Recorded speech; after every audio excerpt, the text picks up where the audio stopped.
Ya. Halo teman-teman, ketemu lagi dengan channel YouTube Arjo.com. Nah, kali ini masih bersama dengan PCX 160 Rootsing. Nah, di PCX 160 Rootsing ini yang sekarang ada di rumah, ini kilometernya sudah mencapai sekitar 1100 km. Nah, di kilometer 1100 km sebenarnya sudah saatnya untuk memasuki servis gratis pertama ya. Nah, di kilometer 1100 ini ada keluhan apa aja sih di PCX 160 Rootsing ini? Nah, ini yang akan sedikit saya bahas dan saya ulas. PCX 160 Rootsing di kilometer 1160. Nah, apa aja? Nah, ini dia. Ikutin terus videonya. Oke teman-teman, masih bersama dengan Arif.com. Nah, di PCX Rootsing ya, PCX 160 Rootsing. Kalau bahas soal desain dari PCX 160 Rootsing sih memang di generasi kedua ini lebih sporty dibandingkan yang PCX 160 generasi pertama. Kalau yang PCX 160 generasi pertama ini kedua ini memang desainnya itu lebih sporty. Kenapa? Kalau naik di PCX 160 Rootsing ini, nih kita lihat perbedaannya di bagian stangnya sekarang sudah memakai cover ya, pakai cover stang ini. Jadi bentuknya itu kan hampir mirip punya si Forza 250 ya. Jadi kesannya itu sekarang itu udah lebih ke sporty. Elegannya itu sudah berkurang. Kalau untuk yang di PCX 150 lokal, PCX 150 lokal pertama ya, itu kan lebih ke elegannya, itu elegan banget. Nah, dibandingkan sportinya lebih elegan kalau saya bilang, karena saya juga punya pernah yang PCX 150 kan saya juga punya juga yang 150 lokal ya. Nah, itu elegannya itu dapat banget. Cuman kalau untuk yang PCX 160 generasi kedua pertama itu campuran tuh, elegannya dapat, sportinya juga masih ada. Nah, kalau untuk yang 160 Rootsing ini saya bilang sih memang ini udah lebih banyak ke sportinya. Terus untuk urusan mesinnya, mesin sebenarnya tidak jauh beda, sama sih malah kan. Untuk spesifikasi mesin itu sama seperti PCX 160 yang generasi sebelumnya atau generasi pertama 160 ya.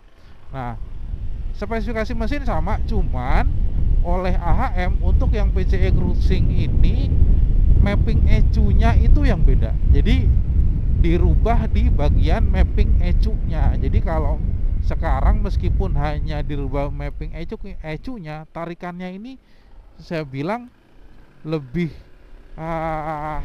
dapat nih. Kalau ditarik gas ya, nih akselerasinya ini cepet banget ini akselerasinya dibandingkan PCX yang 160 sebelumnya ya. Nih cepet banget, sekali betot ini cepet banget naiknya. Jadi dari tarikan pertama sampai ke tarikan atas itu rata banget, enak. Jadi meskipun hanya dirubah di settingan mapping ECU-nya, signifikan banget. Kemudian akselerasi, kalau akselerasi ya itu ya udah berubah ya. Dari segi riding position saya bilang sih sebenarnya hampir sama dibandingkan yang sebelumnya, karena memang ini aja sih ada cover stangnya, jadi kerasa beda aja naik motor PCX 160 ini. Kalau di posisi kaki sih masih tetap nyaman ya. Ada 3 posisi kaki kan, bisa selonjoran, bisa di tengah, dan bisa ke belakang dikit untuk di posisi pijakan kakinya. Lanjut, adakah keluh kesah PCX 160 di kilometer 1000? Nah, ini kan kilometernya udah 1188 nih, saya sambil jalan kan. Di kilometer ini apakah biasanya ya pengguna motor matic, terutama motor PCX, itu selalu bertanya-tanya tentang motor ini gredek nggak? Nah, bagian CVT-nya terutama kan, karena ya memang jujur pada saat saya beli PCX 150 itu baru dipakai beberapa hari aja, belum ada hitungan minggu ya, beberapa hari itu motornya udah gredek, dan gredeknya semakin lama makin kencang gredeknya. Tetapi bagaimana dengan PCX 160 yang rootsync ini? Nah, yang saya rasakan ternyata tidak ada gredek di kilometer 1100. Tidak ada sama sekali yang namanya gredek. Sebenarnya kalau untuk gredek ini kan yang di PCX 160 generasi pertama, nah ini sudah ada perubahan ya, terutama di bagian mangkok gandanya itu sudah dirubah teman-teman ya. Jadi ketebalannya itu lebih tebal, kemudian ada perubahan desain mangkoknya yang biasanya kalau mangkok ganda itu kan bolongnya banyak banget. Nah ini sekarang bolongnya cuma minim, cuma dua biji doang. Itu untuk yang gredeknya. Jadi PCX 160 ini udah sama sekali enggak di kilometer 1000 nih ya. Ini kan kilometer 1000 ya. Di kilometer 1000 ini tidak ada keluhan gredeknya. Ini teman-teman. Dan justru kalau yang saya bilang yang perubahan ECU-nya tadi itu membuat akselerasi dan powernya itu jauh perbedaannya. Ini saya lagi tanjakan. Ini enteng banget, nggak ada ngoyo-ngoyonya. Nggak ada ngoyo-ngoyonya.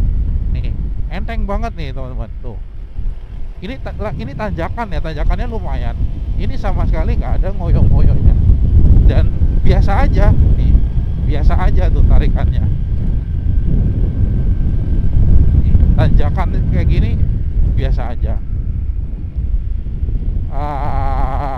Kemudian kalau yang PCX 160 generasi pertama itu kan kalau di tanjakan curam itu memang ada sedikit ngoyoknya ya, sedikit ngoyoknya. Tapi kalau untuk yang ini saya rasakan sih, saya udah memakai motor ini buat kemarin juga ke jalur Jonggol Gunung Batu arah ke situ, itu juga tidak ada keluhan ngoyo sih. Enak ini motor untuk dari segi tarikannya ya. Lalu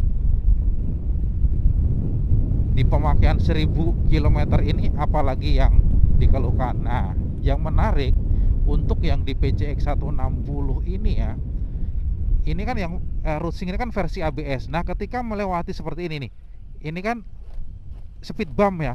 Nah, ini modul ABS-nya itu gampang banget nyala. Jadi kalau kita ngerem mendadak atau ada jalanan rusak atau speed bump kayak gini atau polisi tidur, nah ini modul ABS-nya itu sensitif banget. Ini yang ada di PCX 160 ya, PCX 160 rootsync yang tipe ABS. Kalau tipe CBS nggak ada modul ABS-nya karena memang CBS tidak ABS. Nah, kalau untuk yang ABS, nah ini ngelewatin polisi tidur. Nah, ini tidur ya, ngerem dikit, nah ini langsung kerasa tuh modul ABS-nya langsung aktif. Nah, ngerem mendadak sedikit aja modul ABS-nya ini langsung aktif. Dan ini saya rem mendadak ya depan ya. Nah, ini depan itu langsung kerasa dedek gitu. Khas dari ciri khas kinerja dari modul ABS. Karena kalau ABS ini kan untuk sistem keselamatan ya, safety ya. Selain safety-nya ABS, di PCX 160 juga ada fitur HSTC-nya, Honda Selectable Torsi Control. Jadi kalau misalkan ada jalanan licin, becek, itu kalau kita lewat jalanan seperti itu, ban belakang otomatis akan berkurang putarannya, sehingga motor tidak gampang selip atau mengurangi resiko terjatuh gitu. Nah, Jadi kalau misalnya ada bunyi dengungan terutama di bagian depan, karena modul ABS itu posisinya di bagian depan ya, di bawah speedometer, di bawah speedometer atau di belakang lampu utama. Posisi modul ABS itu akan ada getaran ngung nung. Nah itu normal, itu bukan suatu kerusakan teman-teman ya. Cuman memang modul ABS PCX 160 itu saya bilang sih sensitif banget sih, karena lewat polisi tidur aja dia udah langsung nyala. Ini lalu untuk tarikan tidak ada masalah, kemudian gredeknya juga nggak ada. Kemudian kalau ngelewat polisi tidur yang agak tinggi, nah PCX 160 kan user-user yang sebelumnya itu pada ngeluh katanya crankcase-nya pada pecah bolong. Nah memang untuk menghindari seperti itu, kalau saya sendiri memakai PCX 160 ini di lingkungan saya itu banyak banget polisi tidurnya. Dari yang polisi tidur kecil, ini yang agak besar. Nah itu saya bilang sih nggak ada masalah. Cuman kalau untuk yang agak tinggi, baik itu kita naik motor matic apapun ya memang harus pelan-pelan. Kalau langsung main hajar aja ya, semua motor matic pasti akan kena di crankcase-nya itu. Jadi mesti hati-hati sih kalau itu ya teman-teman ya. Ini soal keluhan yang itu. Kemudian kalau untuk yang lagi pemakaian listrik kilometer PCX 160 ini, saya rasakan sih sekarang tidak ada banyak keluhan ya. Cuman keluhan yang terakhir ini yang saya memang kenapa sih dari dulu HM itu tidak improve ya di bagian jok. Kalau di PCX 160 Rootsync itu kan sudah memakai shock belakang yang tipe tabung. Saya akuin ayunan shocknya ini memang lebih empuk dan lebih enak dibandingkan yang versi tidak tabung. Tetapi di bagian busa joknya, nah ini agak tipis, sehingga kalau misalnya ketika melewatin polisi tidur atau jalanan yang rusak itu kerasa jadi agak keras.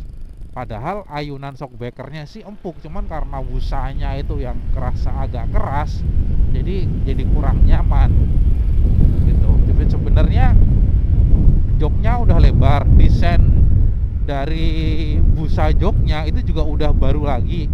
Karena kalau di PCX 160 itu desainnya yang depan dengan yang posisi duduk boncengan itu jadi yang belakang itu jadi lebih tinggi lagi. Tapi untuk yang posisi yang di depan, nah itu busanya itu kurang empuk kalau buat saya. Jadi kalau buat perjalanan agak jauh, seperti kemarin saya perjalanan ke daerah Batu, itu jadi cepet cepet panas gitu, cepet pegel gitu di bokongnya ya, karena busanya itu saya bilang sih kurang tebel sih ya, kurang empuk.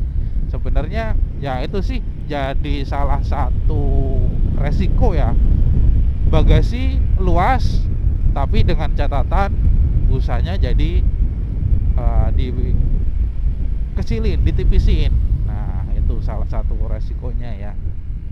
Kalau misalnya bagasi busanya agak dipertebal, otomatis ketebalan joknya juga makin tebal dan kapasitas bagasinya pasti akan semakin berkurang.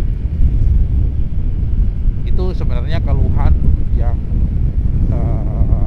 hanya keluhan ya, keluhan atau masukan buat improve di Honda, kenapa sih busa joknya ini gak ditebelin lagi gitu ya. Cuma itu saja sih. Kemudian kalau untuk yang lain, saya bilang sih motor ini masih enak-enak aja, nyaman-nyaman aja, apalagi dengan pemakaian speedometer yang TFT ini bener-bener jos banget saya bilang. Kita bisa dengerin musik lewat mengoperasikan dengerin musik itu cukup lewat saklar ini aja, lewat saklar ini sebelah kiri. Nah kemudian kita juga bisa menerima pesan WhatsApp. Uniknya kalau ada WhatsApp itu kita bisa langsung membacanya dengan cara ternyata di speedometernya Rootsync ini itu bisa kalau membaca pesan WhatsApp dengan suara ya. Jadi kalau misalnya ada yang WhatsApp, meskipun WhatsAppnya itu bukan berupa pesan suara, jadi sama speedometernya PCX 160 ini pesan WhatsApp tersebut langsung akan dibaca dengan pesan suara. Jadi kita tahu isi WhatsAppnya gitu teman-teman. Kita juga bisa nerima telepon, kemudian navigasi. Nah itu salah satu fitur andalan di PCX 160 Rootsync, bisa navigasi langsung lewat Google Map. Canggih memang Rootsync ini ya. Ini salah satu keunggulan di PCX 160 Rootsync. Jadi kalau untuk keluh kesahnya sih sebenarnya itu aja sih poin utamanya. Kalau untuk yang pertanyaan apakah gredek, nggak ada gredek. Kemudian ada pertanyaan ada bunyi-bunyi dengung-dengung di bagian depan. Nah itu hanya modul ABS, karena itu wajar. Itu semua motor yang memakai modul ABS memang modulnya berdengung pada saat aktif ya. Kemudian kalau improve-nya yang perlu di-improve masukan ya itu aja sih, busa joknya aja boleh di portable dikit gitu ya biar agak nyaman gitu. Itu aja sih. Kalau untuk pemakaian selebihnya saya rasa itu enak-enak aja nih motor.